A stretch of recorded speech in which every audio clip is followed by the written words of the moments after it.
Our world is changing faster than ever before. If we are slow to adapt, we will be left behind. Urbanization and technology advancements has usually been associated with significant economic and social transformations. However, rapid growth also brings about new challenges, such as demand for new infrastructures, adequate housing, clean water and sanitation, pollution, traffic, peace and order, and effective disaster mitigation and management.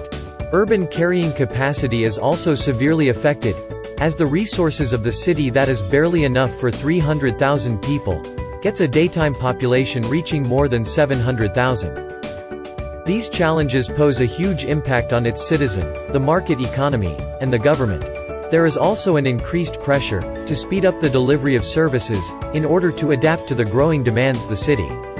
The market must have the necessary infrastructure to carry out its economic activities.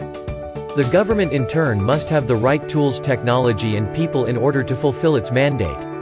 With an empowered public sector down to the barangay level, these challenges are addressed more efficiently and effectively. A city is nothing without its soul. Its people. It is fueled by the passion of its youth, the richness of its culture and heritage, and the collective wisdom of its citizenry. Here lies an important challenge. To ensure that the soul of the city is passed on to future generations, requires the need for a responsive education system that is able not only to address current challenges, but also to adapt their policies and practices to the changing conditions and demands.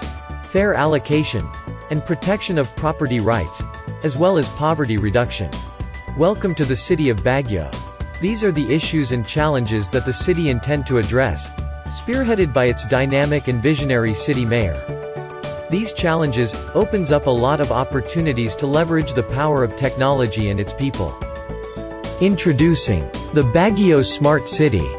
What is a smart city? Smart cities are built around users.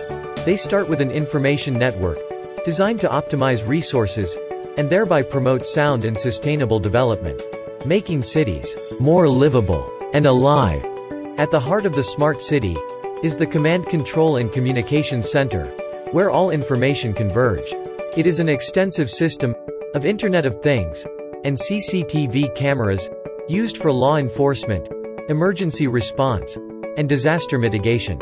It will also house the servers, as well as network and communication facilities, that will be used to connect the different public offices, and automate the services being rendered to the people. All these, among others, will make the city conducive for business, and a safe place to live. Let's see how it works. Henry and Julie just came from abroad to visit their Uncle John in Baguio City. Upon entering the city, they present a QR code to the duty environmental officer, using the app they have downloaded from the App Store. They have prepaid a minimal amount for the environmental fee using the app's payment gateway.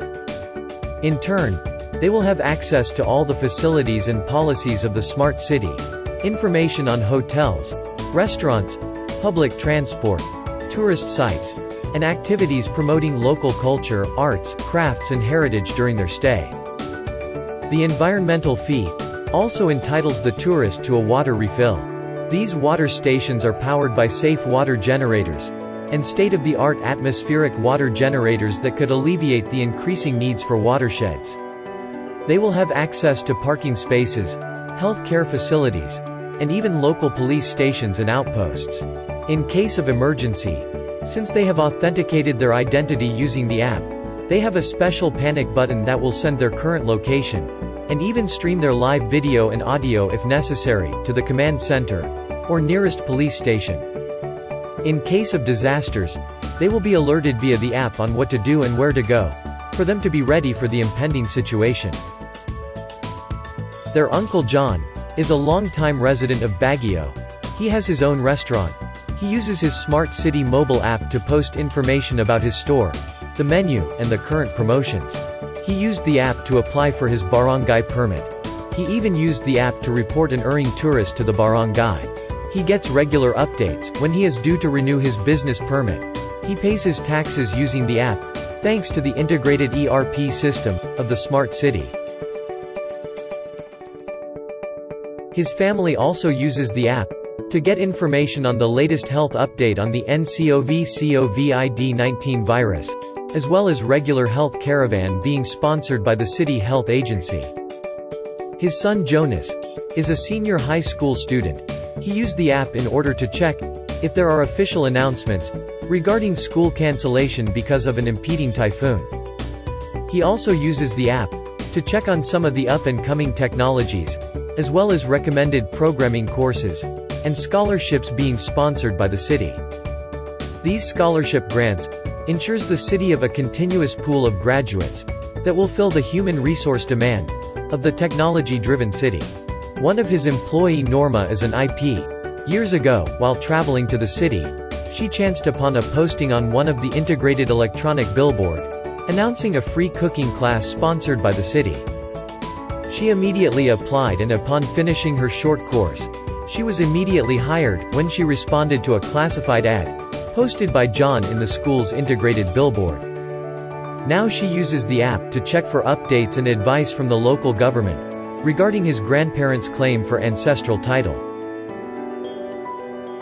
John's brother Jovan is a traffic enforcer. He used the app to take photos of erring motorists. He used this as attachment for the issuance of a violation ticket using the app. He is confident that the incident was fully covered by the city's integrated CCTV system for transparency and accountability. He also used the app to report smoke-belching vehicles, where he is alerted by the pollution sensor integrated in one of the solar-powered LED lamp post. Meanwhile, at the command center, Mike, the duty officer in command, observes the activities of personnel in the field. He is confident that if an accident is reported or detected, an alert will be triggered immediately, and using geolocation, will activate the nearest CCTV monitor to focus in the command center's main dashboard. The real-time monitoring will provide instant update on the situation. Drivers will receive warnings on their GPS and on connected road signs. Traffic lights can adjust to regulate traffic flows and prevent traffic jams. But for now, he can rest assured that his people is safe, empowered, while performing their respective roles.